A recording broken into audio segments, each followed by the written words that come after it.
I lost my virginity to a stranger in the Dominican Republic. And yes, the story time is about chuchis. I had visited the Dominican Republic when I was a little weens. And I remember I would always sit on the balcony and stare at this guy that lived next door. Because he was always sitting outside. You know when you're a little girl, like you be crushing and stuff. So I was just like staring at him. And like, I swear to God, he stared at me back. I swear to God, he stared at me back. I left Dominican Republic and then I lasted 7 years without going back to the Dominican Republic. So I ended up going to the Dominican Republic with my whole family because one of my aunts was getting married. When I get to the Dominican Republic, I sat in my balcony and I started thinking like, oh my God, what if the little boy that I had a little crush on when I was smaller is there? So every time I sit on my balcony, like I'll always look to the house and I never saw that kid in my life. One day I'm turning the corner of, let's say, block 8. I'm turning the corner with my cousin Kimberly and I see that this cute ass little dark light skin curly haired boy approaches us. Me thinking he's about to like say something to me. No, babes. He looks at my cousin and says like, I like your piercing. And she says, thank you. Cause he wasn't her type. Like that's not her type of guy. I literally looked at my cousin. I was like, do you know him? That fine piece of meat? And she was like, no. And I was like, oh, okay. Cause now I'm in love. It only takes me 2 seconds to fall in love. So the next day, my cousin, Bebo, he wanted to play basketball with the boys. And I was like, hold up, papacito, take me with you. Because I know that boy has to be there. My cousin goes and asks them like, yo, like, can I play ball with you? And they are like, of course, you American, like, of course. I'm there with them, like, a whole bunch of boys bring me chairs. Like, you want to sit here? Do you want to sit here? And I was like, let the queen choose where she wants to sit. She want to sit on that throne. Lord, behold, guess who appears? The cutie patootie. We then go back to my aunt's house. And in my aunt's house, I asked one of my cousins that lives in the Dominican Republic. I literally asked him like, bro, do you know this guy that has curly hair, that's a little dark skin, that be in block 8? And he was like, I mean, there's like 2 guys that look like that. There's Frenchie and then there's Chuchis. He showed me a Facebook picture of Frenchie and I'm like, that ain't it. Then he showed me a Facebook picture of Chuchis and I said, that's my man. And he said, oh, where, you like him? I said, do I like him? Babe, I'm in love. So he says, all right, say less. I'm like put in a good word for you. And I said, no, don't do that. Like he needs to come to me. Like just like next time you see him, like talk to him and be like, I don't know, like she's on to you. Few hours pass by. Who do I see adds me on Facebook? Chuchis adds me on Facebook. I said, my man. When he asked me on Facebook, he doesn't text me. I later on found out is because he didn't have like a proper phone to even text me. And he didn't have Wi-Fi. Like for him to text me, he had to steal Wi-Fi from the neighbors. Like literally the way you stole Wi-Fi was like climbing on like some pole and like connecting like some wires. Like it was literally some DR hood shit. So when I found that out, I was like, oh my God, he's so in love. And then he ended up hitting me up.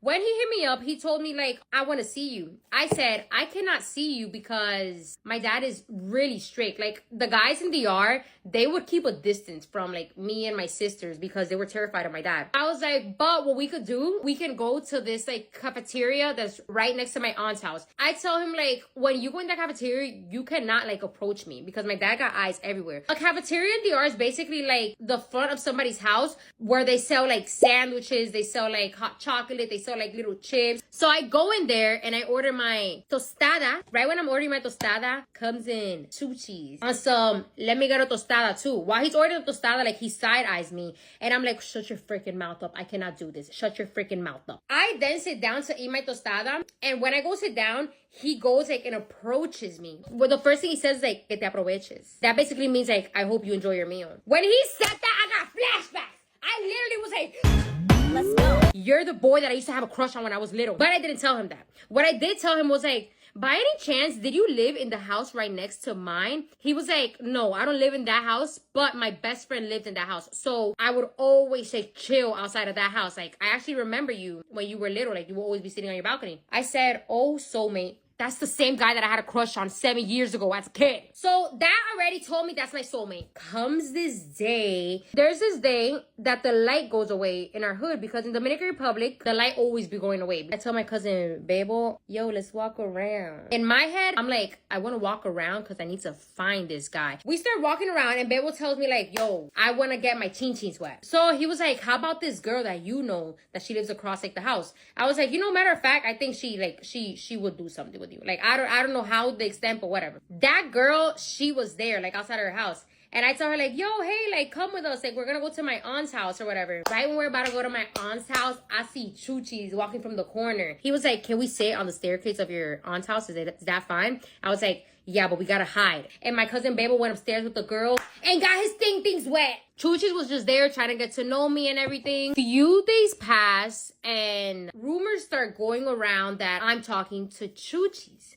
So my aunt literally pulls me aside one day and tells me, I know you don't want to hear this because like you clearly like this guy, but that guy stabbed someone from another block here and he ran away. I said, what? My man? Guys, this story time is too freaking long. So go to my YouTube channel to watch the whole story time because there's no way I could literally finish this story time here on TikTok. Put a finger down if your parents were married for almost 30 years, and in those 30 years, your dad promised your mom that he was going to give her her dream house. It was his dream too, that they would have farmland and a big farmhouse with a wraparound porch, and that's what they wanted. And one day he did give her that. They were able to get a beautiful 40-acre property with a beautiful house, and they moved in and they loved it. My mom was so happy. It was always her dream, and they were starting to get farm animals. They had goats and other things. And so not long after living there, your dad gets a job opportunity out of state, and he decides that he wants to take it, and he convinces your mom that they can keep the property and the farmhouse but go out and try to do this new job opportunity and see if it could be really good for them. And so she loves her husband and she's like, okay, I trust him, let's go do that, let's see how it goes. And so they go out of state and explore this new job opportunity, and within a few months of being there, your dad starts an affair with one of his employees, somebody that's underneath him. Your mom finds out about it, and he denies it, and then is like, okay, yeah, I did it. And not only that, she's my girlfriend, I'm gonna be with her now. To hell with you. So your mom has to leave that state that she was forced to go back to her farmhouse, and then while she's there, he decides that he's not going to pay any child support, and he's not going to give her any money because they weren't divorced yet, so he didn't have to pay any alimony or anything. They hadn't gone to court, so he wasn't giving her any money, and he decided he wasn't going to pay the mortgage either on the house. And she and her children that are still in high school are forced to leave that home and move in with you in your tiny little apartment with your new husband and your 2 little babies. And you try to help financially however you can, and you start begging your dad for any type of money that he could possibly send your mom, knowing he has a lot of money, and he refuses. He sends nothing or very little. Then after over a year of that, the divorce is finalized, and your dad marries the woman that he cheated on your mom with, and they buy a big property. They have a big farm property that they have farm animals on, horses, all the things that were your mom's dream are now suddenly this woman's dream, and your dad starts providing all of them for her. Now your dad and this woman have a TikTok that they post on daily about their farm and raising their farm animals, and they go on TikTok live, and a bunch of strangers get on and support them and send them money so that they can feed their farm animals, and you watch them feed their horses and live life like nothing happened. And that's not even a quarter of it. Story time about the time I went to my homegirl fight just to make sure she was straight and ended up getting into a fight my damn self. Of course, this story consists of the motherfucking evil twins, Gemini and Camry. Bitch, let's get right into it. Y'all, so boom, this shit juicy, I'm not gonna lie. Long story short, Gemini was beefing with some bitches. To this day, I still don't know who these bitches are. All I know is on Instagram, they was going back and forth. She was adding them, they was adding her. Baby, I was watching all day, okay, baby? This was like an episode of Batty motherfucking Shot a Clock, ho. And a bitch like me was clocked and tuned the fuck in. See, that's the thing. I wanted to think it was baddies. I wanted to think bitches was gonna keep it cute. Bitch, they was not at TV. In TTV, bitches. Fuck! When I say these bitches came suited and booted, I didn't know what the fuck I was getting myself into.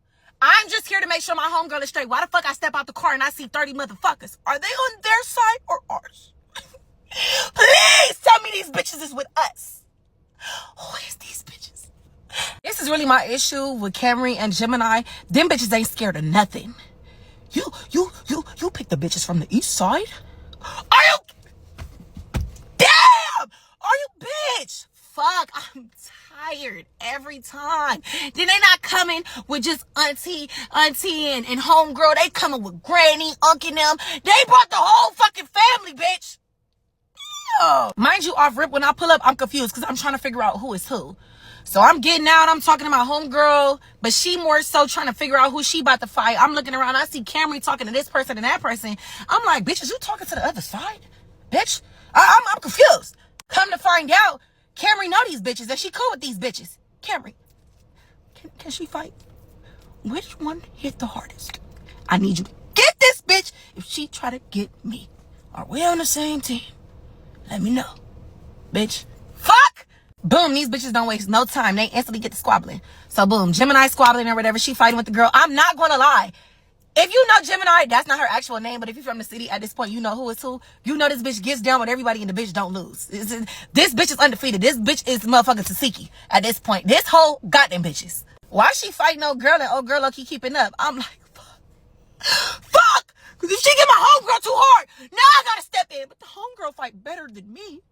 So if I step in, I'm getting my shit rocked. Get us up out of here.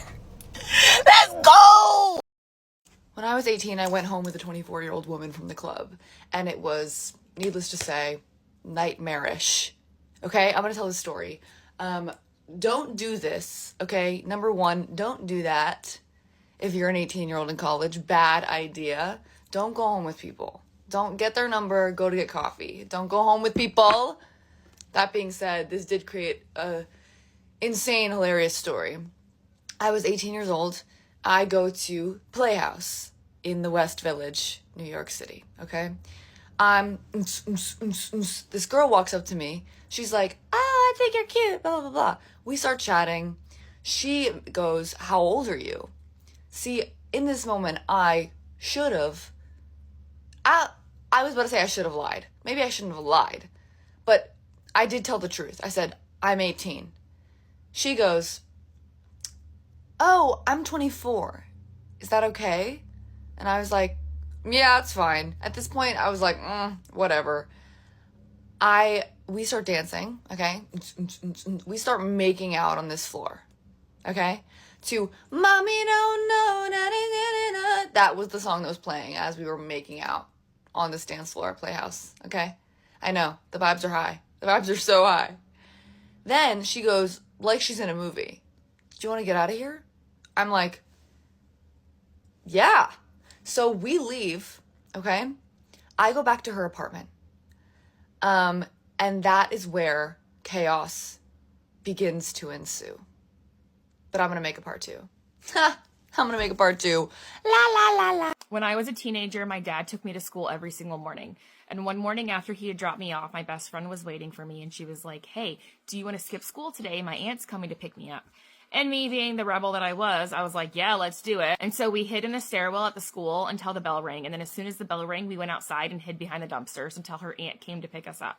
When she picked us up, we had drove around for a little while, stopped at a tattoo shop, and then we ended up going to her house. And her house was super weird because as soon as you walked in, there were deadbolts like up and down the entire door. And I specifically remember that she had an entire bedroom full of chickens. How this makes sense, I don't know, but that's just one thing that I'll never forget. She also had a lot of people at her house, which I didn't think much of. I figured they were probably just having like a day party or something. And me and my friend were wearing school uniforms, so she had gave us clothes to change out of so we were more comfortable. She ended up giving us each a Smirnoff, and that one Smirnoff is literally all it took. I was in and out of consciousness before I even finished the Smirnoff. I would literally fall asleep and wake up in like different places of the house in different positions with different people. First time that I had woke up, my friend was sleeping next to me and I was like, hey, we need to wake up. Like something is off right now. I remember one time when I had woke up, me and my friend were bent over a couch in like very inappropriate ways for teenagers. And there were flashes of light constantly, which I knew somebody was taking pictures of us. I had a cell phone at the time, but it was inside my backpack. And when all of this was happening, I had no idea where my backpack was. Waking up again in a bathroom with a man behind me.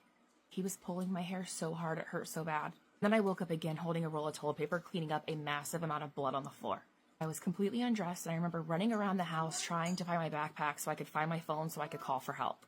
It was like around 1 o'clock when I finally found my phone and it was only at like 10% battery, but I was able to call my boyfriend and his dad was a sheriff for the county and I was able to tell him that there was something seriously wrong in this house and I didn't know what was going on, but I needed to get out. I ended up hiding my phone and going back into the bathroom and putting on a random t-shirt that I found on the ground, and I was able to open up and crawl out the window.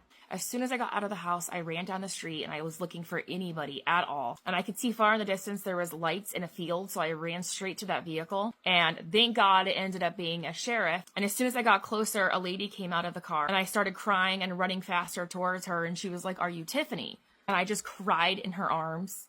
And she was like, "There's an alert out looking for you." She took me down to the station and I told them every single thing that I knew about that house. Shortly after I got to the sheriff's department, I got a text message from that aunt saying, "Where did you go? Why did you leave? You need to be back here right now." And the sheriff's department came up with a lie to give her and then told her that I would meet her the next morning. So that next morning at like 7 a.m., we had a meeting spot to where I would go meet her. She would pick me up and take me back to the house. Except at 7 a.m. that morning when she went to go pick me up, the entire gas station was surrounded by police and she ended up getting arrested. She and her husband were ahead of a very large... She and her husband were both arrested. They spent about 12 to 13 years in prison. When the husband got out, he has a family now, he's married, has kids. When the lady got out of prison, she went back to prison again and again and again and again for the exact same things. But at least for 13 years, I guaranteed saved a lot of women. For that, I will always be super proud of myself.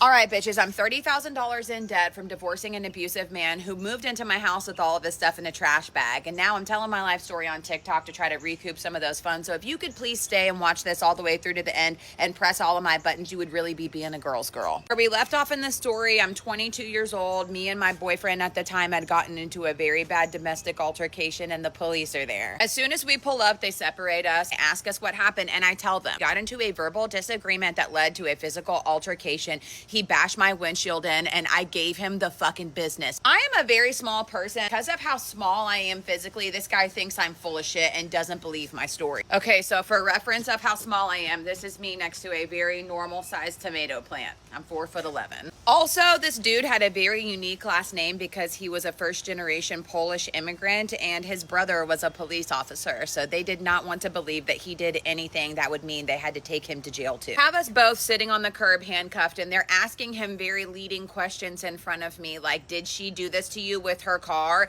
And he has the opportunity to lie to the police and say that everything that happened was my fault and to get out of this scot-free. He makes eye contact with me and looks like he's debating on throwing me under the bus, and then he admits to everything and we both go to fucking jail. I don't know why they did this, but they put us in the back of the car together and he immediately starts talking cash money shit to the cops. He's like, you've never argued with your girl before? Should we take you to jail every time you get into an argument with your wife? And he's like, me and my wife have never argued. We've been married for 25 years. My boyfriend's like, yeah, I bet it's because you're married to some fat, ugly bitch. Then, as if that is not enough, he just keeps fucking going. He's like, I bet you're one of those incel losers and you bought yourself that fucking wedding ring. I bet you don't even have a wife, you pathetic fucking pig. I am aghast. Like, I am like, well, to get him to shut up, he decides to hit the fucking gas and then immediately hit the brake so that we face plant right into the fucking gate. Ended up giving those police officers such a hard time that they put him in a turtle suit and a spit mask. I call my baby daddy. He gets in touch with my stepdad who sends money and they come and bail me out, and then me and this guy break up. So now it's like April or May of 2015. I'm 23 years old. My stepdad, who had raised me my entire life, and moved to South Dakota after my mom had died from cervical cancer. It's been a couple of years.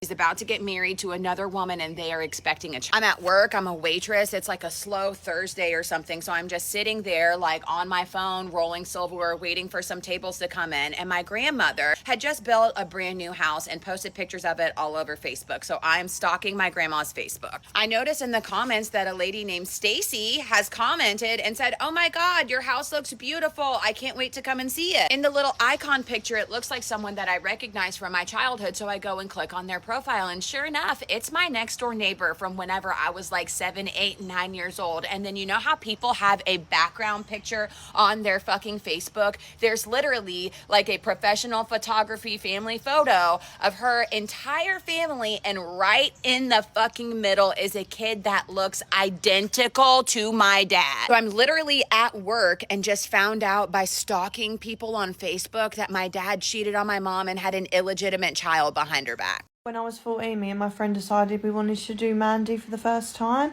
or Molly if you're American. So we went up London thinking we might get into a gay bar or something. Not sure why, because one, we're not gay, but also obviously we didn't have any ID. Even though the weekend before we did actually get into somewhere just from like turning up to the door with an 18th birthday balloon. So we thought, why not go into the train station hotel to take the first bit, and then we can wander around London aimlessly. Because we always said, you know, if we walk around for long enough in the dark, something crazy will happen to us, obviously. We ended up coming across a 5-star hotel because it's getting a bit chilly at this point, and we were seeking some shelter and comfort. And we were starting to come up from the Mandy, and we go into the toilet just for a quick wee. But then we started to feel quite comfortable and safe in this hotel toilet, as you do when you're on a little bit of the Mandy. You know, you just want to sit down and talk, don't you? We were like, should we just set up shop here? And my friend was like, yeah, it's lovely, isn't it? So I actually go out into the hotel hallway and I retrieve a couch, like a little armchair, and I bring it into the cubicle with me, set it up next to the toilet. So we were having the time of our lives, having the deepest of conversations. I remember it went silent for like 1 second and my friend was like, what should we talk about now? We were going for fag breaks in between the talks, right? So we were crouched outside the hotel at one point on this dark London road. A car pulls up right next to us and a man gets out. His friend's in the car looking out the window really like perversely on his little iPad contraption, dodgy as fuck. And the other man gets out and comes over and crouches beside us and he's like, you girls look nice. I remember I was wearing like one of them Galaxy skirts because that was the fashion at the time, and he was like, I like your skirt, and I was like, thank you. He was like, do you want to come to an after party, girls? He must have been about 40. Luckily my friend had a bit more sense and self-awareness than I did, so she was like, no Summer, we can't go, like he's a fucking human trafficker. And to this day we talk about the fact that if we got in that car, I think we'd actually be dead right now. Anyway, we escaped that invitation to death and we went back to the hotel, only to get caught by the hotel manager banging on the toilet cubicle door. He's like, I know you're in there, girls, we're trying to just be quiet. But he's like, get the fuck out. So we have to awkwardly carry the furniture that we've taken into the cubicle out of there, and we move on to the only place we know to, McDonald's. Obviously 24/7 McDonald's, isn't it? We're a bit chilly and a bit hungry at this point. The sun's starting to rise. We're in McDonald's minding our own business, but we seem to have attracted the attention of a very strange man, and he's coming over to us asking us for money at first, but we said no, we don't have any because we actually fucking don't. We're 14, right? But then we see him going over asking other people for money, and he goes to the shop and buys cigarettes with their money. Then he comes over to our table, sits down and starts telling us how he's not actually homeless and that he does have money, but he just likes to get other people to buy his fags for him. So we think he's a bit of a dickhead. When he's not looking, we snatch the fags off the table and hide them in our bag. We're just asking for drama at this point. He starts kicking off. He's got an evil look in his eyes like this. Give me my fucking fags. We're like, we don't know what you're talking about. We don't have your fags. He ends up getting dragged out by security. So me and my friend escaped death once again. And plus we've got a 10-pack of Mayfair to get us through the train journey home. And I actually remember sitting on the train with my friend and us looking at each other, smiling, talking about how that was actually a really good night. I'm 5 months pregnant inside of Walmart at the self-checkout line. As a customer, not an employee. I'm ringing up all of my items and I finally get to the end and somebody taps on my shoulder after I paid and I turn around. They say, can you come with me, please? So of course I proceed to gather all of my stuff and put it in the buggy, and they're just like, no, don't worry about it. Just come with us. Now I feel like I'm doing a walk of shame because I don't think I've done anything wrong, but everybody's looking at me as I'm escorted to their office. So I finally get into their office and I say, what is this about? And they're just like, you didn't ring up all of your items. And I'm like, what didn't I ring up? As soon as I asked this question, there was a knock on the door and a policeman walks in. Now at this point, as you can imagine, I'm hysterical. The officer says, ma'am, do you know what you've been called in here for? And I said, no, they told me I didn't scan everything, but you walked in as soon as they were about to tell me what I didn't scan. I'm literally going toe to toe with this officer because I'm certain that I've scanned everything that was in my buggy. But apparently the only thing that was not scanned was the fucking prenatals. So I say, officer, look, I'm visibly pregnant. I'm 5 months pregnant. I actually came in here for prenatals. I didn't scan them and obviously had no idea of it. Can I just pay for them now? They tell me no and that they want to do a police report. So at 5 months, you can already imagine my hormones were raging. So I just went the fuck off. It's not even my job to make sure everything scans. You got people around here just staring at me. Why couldn't you out-scan it? Open up some registers. Like, I'm just going ham. I told the officer, out of the 25 items that I scanned, they watched me not scan the prenatals and wait until I was all the way done to pull me into the office. Like, you could have said something then. I started pulling everything out my ass. I know the corporate manager to Walmart. I can get all y'all jobs. Fuck this. I'm a veteran. How you gonna detain a 5-month pregnant veteran for something that y'all could have avoided? So the officer's like, look, I can tell you're upset. It is an honest mistake. This is what we're gonna do. I got banned for a month and I still couldn't leave with my prenatals.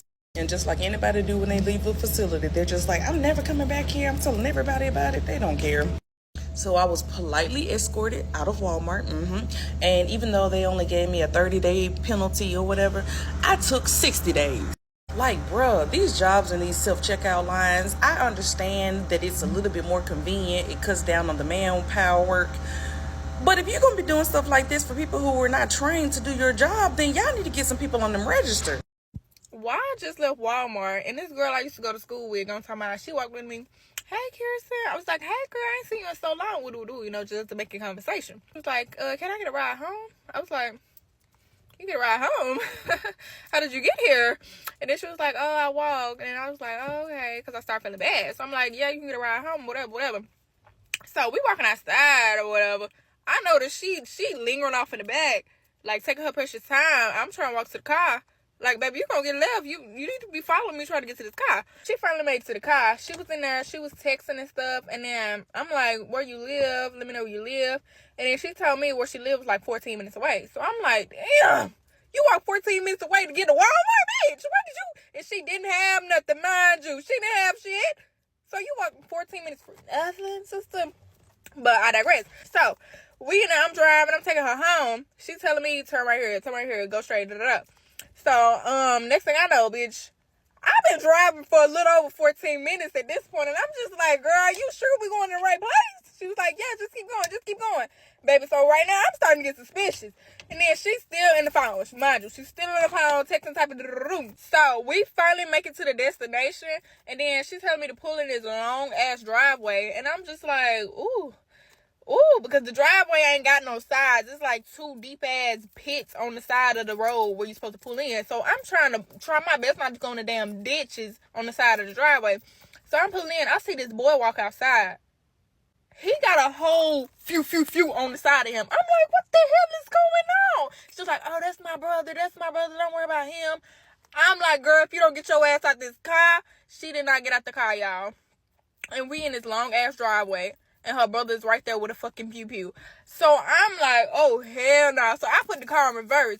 I reversed my ass out that long-ass driveway. I didn't give a damn about them little pits on the side. I was reversing that bitch. By the time we got to the end of the driveway, we was at the road again. And I told her she got to get out. She got to walk up that damn driveway. And when she walked up to that damn driveway, I took my ass, skirted out from that bitch. Mind you, we in the middle of fucking nowhere. I'm trying to get back home. Don't know why I said yes in the first place. Like, y'all, please stop being nice to these people. Please stop being nice. Say no, because why is your brother working out there with a damn pew? Like, well, it was kind of giving set up. It was kind of giving they were trying to trap me. They were trying to get me. No, you can't get me, sister. So yeah, I'm a little traumatized. I will not be doing that again. When I was really deep in psychosis, I went through a phase where I felt an intense desire to talk to fucking strangers. And which is funny because everybody who's losing their fucking mind does the same shit. Like that homeless nigga that comes up to you, just start the conversation, he's lost his fucking mind. Anyway, I would sit, this is so fucking embarrassing. I would sit outside of my house. There's a little tree patch in my apartment complex, mind you. Everybody can see it. And I would sit there and I would wait for somebody to pull up on me. Wait for somebody to walk by, and I would start trying to talk to them. So this couple walks by. It's a boy and a girl. And I'm like, what y'all about to do? And they're like, oh, we're about to go hang out at our friend's house and smoke. And I'm like, can I come? Like, sure, you got weed? I was like, yeah, I'm gonna go to my house and go grab my Zod and then we could go. They're like, bet, we gonna grab some more of our stuff and then we're gonna hit the road. Cool. They were gonna walk to this person's house. I go in my house to go grab the weed and thoughts flooded that they're trying to set me up and they're trying to kill me, all this shit. I'm now angry. I'm mad as fuck. Because, bitch, why are you trying to play with me? Like, I just want to be your friend. I just want to be cool. There was nothing that they said or did to corroborate this fucking story, okay? Other than the fact that I'm a complete stranger and they're willing to take me to their friend's house. Whatever. When I get back out, I'm sitting in the ground and I'm like, let me meditate. And fuck, I did this in public, yo. I'm sitting on the grass and I'm like, let me meditate and charge on my power back so I can get them for trying to trick me, whatever, right? These niggas walk up on me like, hey, you're still good? And I like snap at them and I'm like, no, get the fuck away from me. Crazy nigga behavior. Cool, but it wasn't enough. It wasn't enough to snap at them and tell them to leave. And they literally left. They were like, oh shit, okay. I decide that I'm so mad that I decide to follow them niggas. So I'm following them and I'm like, I'm doing this all in my apartment complex, mind you, where people have windows and people can see. Cool. I'm following them. And then I get to a point and then out loud, for no reason at all, like it felt like it wasn't even me saying it. Like it just came out of me. I say out loud, I'm going to kill and eat them. And when I hear myself say that, it's like it snapped me back into reality. And I'm like, what the fuck am I doing? I went home, I had a full breakdown, genuinely considered checking myself in, and I called my father, who I had not spoken to in years. And I told him everything. I was like, Dad, I'm losing it. I'm fucking losing it. But yeah, you know, check on your friends.